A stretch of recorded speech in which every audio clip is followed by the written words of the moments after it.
Following distance natin ay 3 sasakyan. Stopping distance, 1 sasakyan.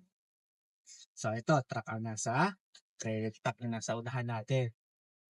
So, ang distance natin dyan, medyo malayo-layo. Kasi malaking blind spot ng truck na yan. Huwag ka naggagaya sa iba na tutok na tutok pa. Bawa, traffic, nasiraan ka, hindi ka makakalis dyan. Ay, kapag nasiraan, makakabali ka pa, makakalis ka pa. Kaya, following distance, 3, stopping distance, 1.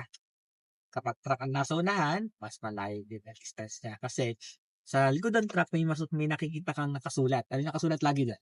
Yan. Yung caution din, mga... Yeah, caution, keep distance pa nga eh. Yun ang gagawin mo.